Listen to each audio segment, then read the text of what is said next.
Fala galera, meu nome é Pedro Coller e hoje eu vou falar o que é essa tal da inflação que a gente sempre escuta falar por aí, nos noticiários, no jornal, né? E vamos falar também sobre o que causa ou quem causa, né, essa inflação.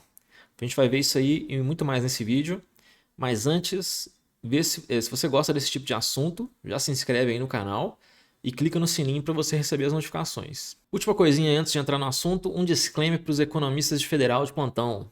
Você mesmo aí, marxista keynesiano, beleza? Que vai ficar pegando no meu pé.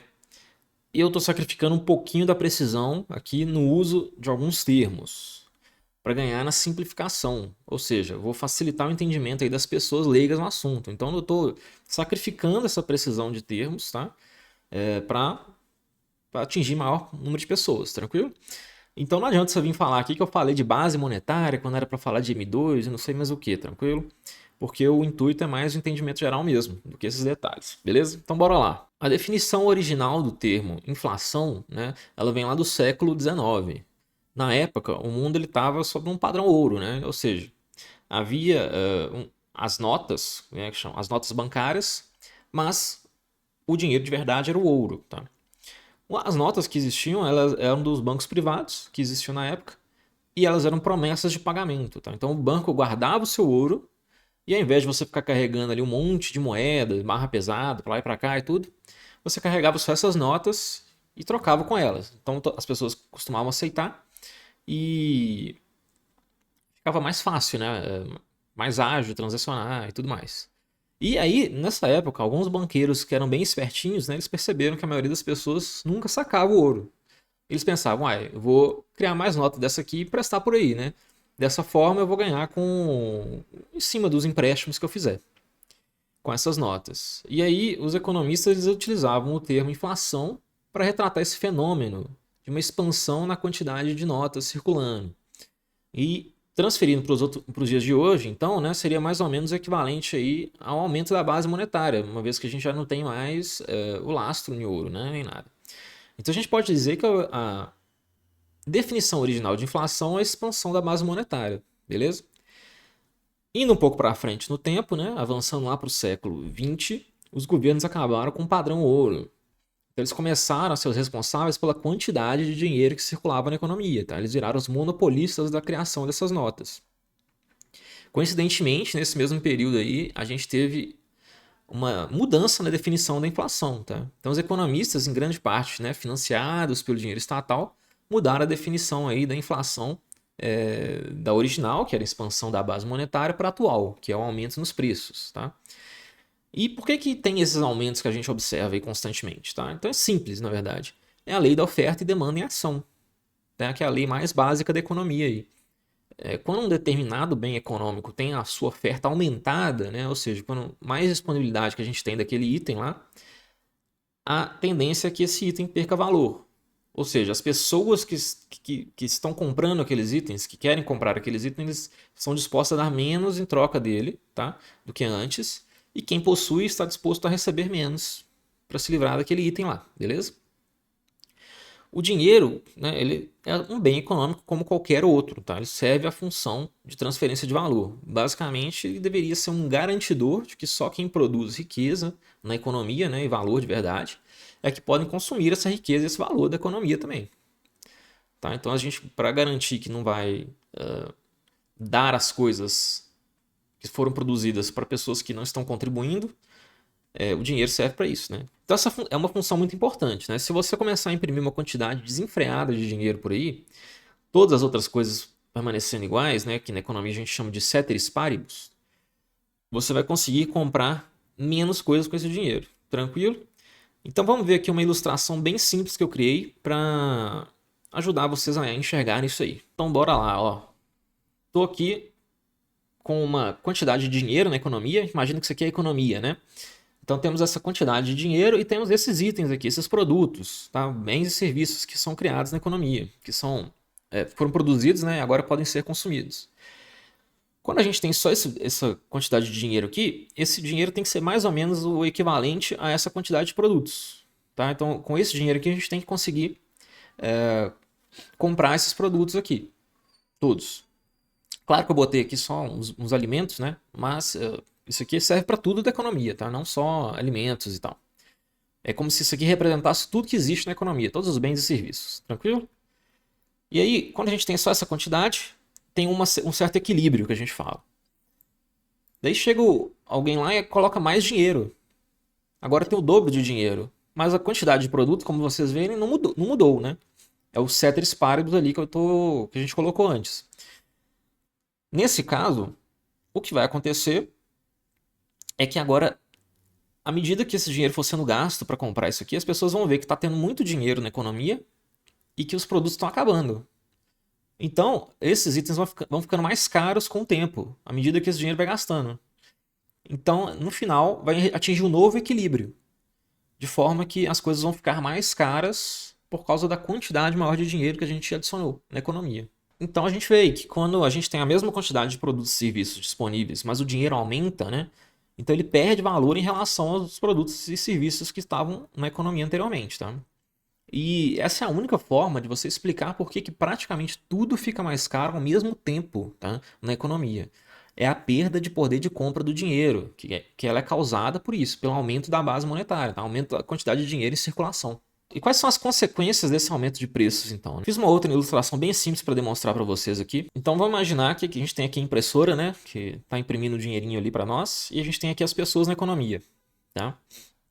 Então vamos supor que inicialmente foi criado um dinheiro ali novo, que não existia antes na economia. Então, foi lá o político, clicou no botãozinho da impressora e criou aqui um dinheiro. Passou para o amigo dele, amigo do político aqui, tá? Esse primeiro cidadão aqui. Esse cara chegou e gastou.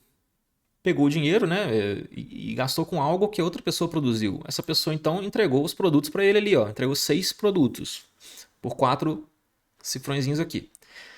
Beleza. Essa pessoa, ela conseguiu usufruir do máximo de poder de compra. Porque ninguém sabia ainda que tinha aquele dinheiro lá.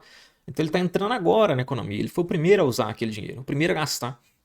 Então ele acabou de introduzir esse dinheiro na economia. Então esse dinheiro aqui, ele tem um poder de compra exatamente igual ao que tinha antes, tá? Antes de você imprimir o dinheiro. Então ele conseguiu usar todo o poder de compra daquele dinheiro. Beleza. Então aí, esse foi a primeira troca que aconteceu, né? Na segunda troca, o cara usa os mesmos 4 cifrõezinhos ali e passa para a segunda pessoa. Só que agora, esse cara já recebe um pouco menos, tá? Agora ele vai receber só 5 de produto ali. Ele não consegue receber os mesmos 6 de antes, porque agora já começou a diminuir a quantidade de produto por causa daquele dinheiro que entrou inicialmente. Porque agora esse cara já pegou 6, então já diminuiu. Entende? E assim vai. Você vai passando para frente a mesma quantidade de dinheiro, só que agora a quantidade de produto que vem para o próximo é sempre menor. Isso vai até o final, gente. Olha lá. Chega aqui no final, esse último aqui, ele recebe só um pouquinho. Quando ele for usar esse dinheiro aqui, ele vai receber a menor quantidade de produtos. Talvez até menos que essa caixinha. Vai ser metade da caixinha aqui, vamos dizer. Então, gente, como a gente viu, à medida que você vai se afastando ali dos primeiros recebedores, cada vez mais você vai perdendo poder de compra. Quando chega no final, está no menor poder de compra possível. Então, as últimas pessoas que botam a mão nesse dinheiro são as mais prejudicadas. Elas estão financiando os primeiros, que são os amigos do político que receberam aquele dinheiro, tá? E esse aí que eu ilustrei agora para vocês é o chamado efeito Cantillon, beleza? Já é conhecido há muito tempo. Então é isso que é a inflação e é assim que ela atua, tranquilo? Agora vamos entender por que eles trocaram a definição de inflação, né? Então, como eu já disse ali, no século XX, os governos acabaram com o padrão ouro e começaram a ser os responsáveis pela quantidade de dinheiro que circulava na economia, né? Eles viraram os monopolistas ali da criação dessas notas todas. E com isso, né, os governos eles começaram a imprimir muitas notas. Por que eles fizeram isso? Porque assim você tem muitas vantagens políticas, né? Você consegue financiar muitos projetos, muitas coisas à custa aí dos cidadãos, né, sem que eles notem isso. Né? Não é igual um imposto que você tem que pagar ali um boleto, né? É uma taxa invisível, basicamente, né? Só que aí com o passar do tempo, né, com esse negócio de criar dinheiro novo o tempo todo, adivinha, faz os preços aumentarem, como eu já mostrei para vocês aqui, né? Aqueles mecanismos de efeito Cantillon e tudo mais, né? E, olha só, a população não gosta muito de preço aumentando, é porque tudo fica mais caro, a vida fica mais difícil, né? Então, o pessoal que controla a impressora, né, para evitar o descontentamento geral aí da população, né, eles resolvem começar a mudar essa definição. Então, eles passam a chamar o aumento de preços como inflação, ao invés da expansão da base monetária. Por quê? Porque se a inflação for um aumento de preços, o culpado é o empresário. Não é ele que bota o preço final no produto que você vai comprar? Pois é. Agora, se a inflação for expansão da base monetária, o culpado é o governo, porque o único que pode mexer na quantidade de dinheiro da economia é o governo, né? O empresário ele não tem controle disso. E agora, como é que você pode se perguntar, né? Como é que eles conseguiram mudar essa definição? Simples. Nesse mesmo período aí, após o fim do padrão ouro, o Estado ele começou a interferir muito mais na academia, dentre outras coisas, na verdade, em toda a nossa vida, tá? E ele, então, com essa interferência na academia, ele conseguiu financiar muitos economistas, né? Então, ele influenciava o trabalho, as universidades e tudo mais. E com isso, ele conseguiu fazer esse shift aí na visão dos economistas e incentivar eles a fazer essa modificação, tá certo? Então, concluindo, a inflação ela é a expansão da base monetária, só que a definição foi mudada por conta desses interesses políticos. E hoje, quando eles usam o termo, é apenas para se referir aí a um aumento generalizado de preços, né? Como se fosse um empresário ali que estivesse aumentando porque ele é malzinho, né? Malvadão, né? Só que os preços ele aumentam por causa da impressão de moeda, né? Já que a moeda ela segue as leis da oferta e demanda como qualquer outro bem econômico. Então lembre aí, ó, sempre que você vê todos aqueles preços do supermercado subindo, né? Saiba que o culpado é o sistema que a gente vive, que ele permite o Estado criar a moeda do nada, tá? E você já adivinhou, né? Que eu tô falando aqui, eu não preciso nem comentar para você que o Bitcoin resolve isso. Porque ninguém consegue controlar a quantidade de bitcoins, ou seja, ninguém consegue inflacionar a base monetária ali do Bitcoin. Já está tudo pré-programado, tá?